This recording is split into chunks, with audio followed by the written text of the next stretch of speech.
Odad, I'm not saying welcome to Belgrade because the Belgrade is last 2 years your home. So tell me a little bit about that time that you're spending here in Belgrade. I love Belgrade, and I love the people here. Not only they are great and they love basketball, and I love it here, but we came here in a really tough and special situation for us, and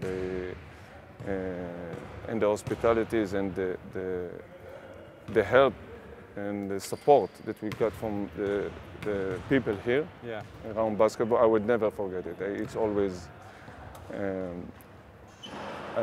it's really special for us as a team and for me personally, and I really respect that, and I love them for that. Okay.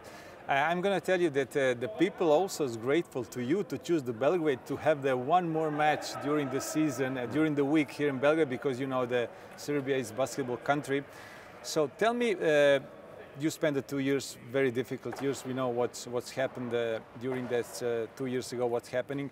So was it really difficult, we talk about the basketball side, to put the team together, to explain to the players, what's happening over there, what's happening here. Tell me about it a little bit. Yeah, we have some experience with those situations, unfortunately. Yeah.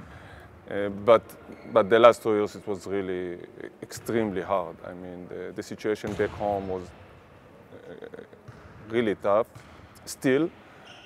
But we were lucky last year to have some continuity from the previous year with Wade and Lorenzo and George and Bonzi that left us this year. I really believe that because we were not like totally new team, it really helped us to survive in a way, to really perform. And we almost make it to the Final Four. It was really great for us. This year it's way more difficult, because we lost key players, I know the names that we mentioned, and we built team from zero, and we start right from the day one with the traveling back and forth. That's extremely tough for us, and also mentally to explain the players. We're facing some injuries because of the schedule and the travel. Players come and go, and it was really tough. But for me, the last 2 months that we find a way to compete and we never give up and we show some spirit and character and we stay together, it's because of the personalities that we got here, and Maccabi spirit, the Israeli people spirit, yes. Proud of Israel, that's I know that because I used to play over there just a few months, and after that I spent my last year in your country as a sports director in Odad, where we share and we know a lot of people, Moti, Tal, Alex. For you. You're coach over there, so I saw your pictures in the locker room still over there. So young. You did a great job, and people, that love you too much over there. Let's talk about you a little bit. Your career is very short. Was very short as a player. Yeah. You were an amazing player, I know that. Thank you.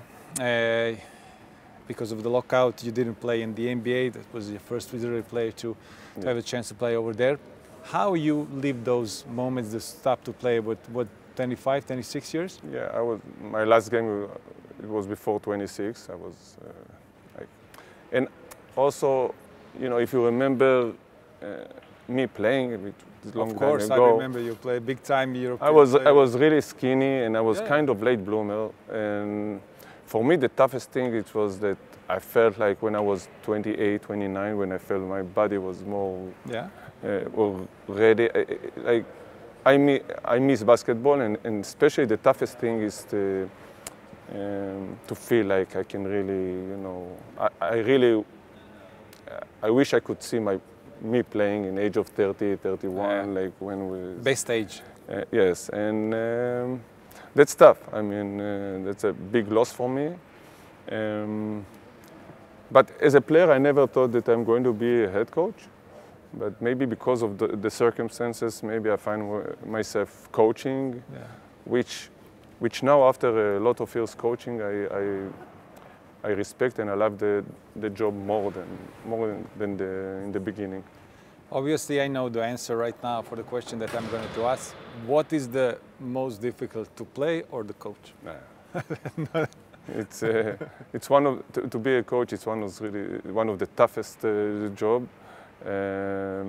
which actually I would say to be a basketball player is the best job ever. Or working on TV, my job. Yeah, that's also. I love playing basketball as a kid. I mean, since I remember myself, I always were with a basketball in my hands, and it really helped me as a kid to express myself. And for me, basketball is like it's like you are facing like art. It's like it was something really special, and I miss that a lot.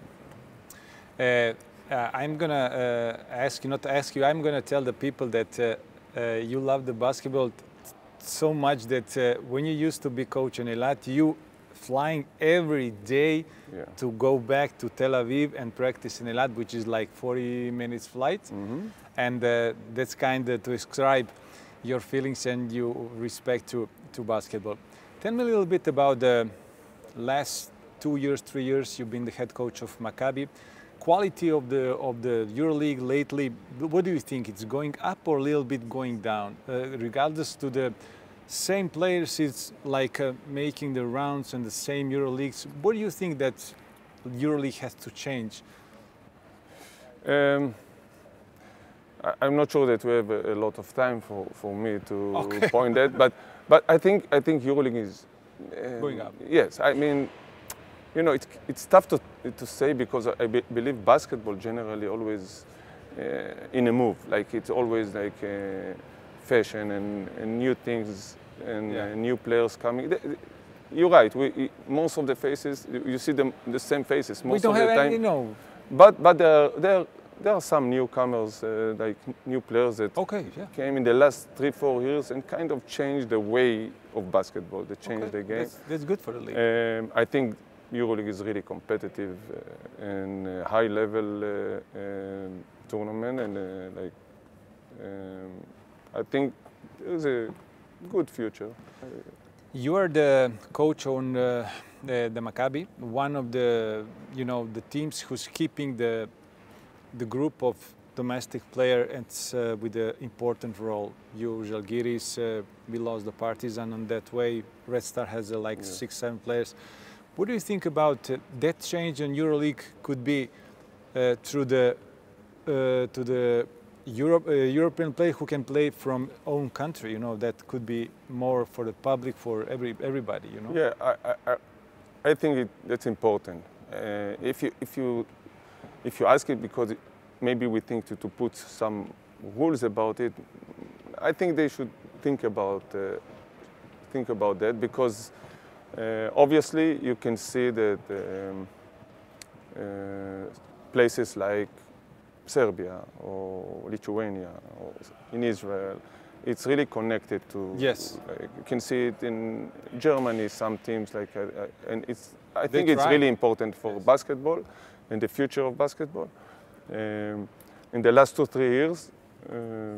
Now when we have new owners in Hapoel Jerusalem and Hapoel Tel Aviv, also we really need to fight. We need to fight about the Israeli, the good and quality Israeli players. And I'm telling the people after my experience as a player, after my experience as a sports director in Israel, that the Israeli league, it's good league, very fun to watch because it's quick game, transition game. There is good Israeli players.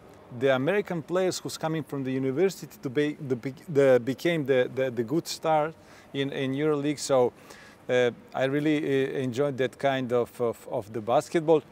To finish, I'm not wishing you to come back to play in Belgrade with your team. I wish you for the next season to stay in Tel Aviv. You know what the crowd means to you.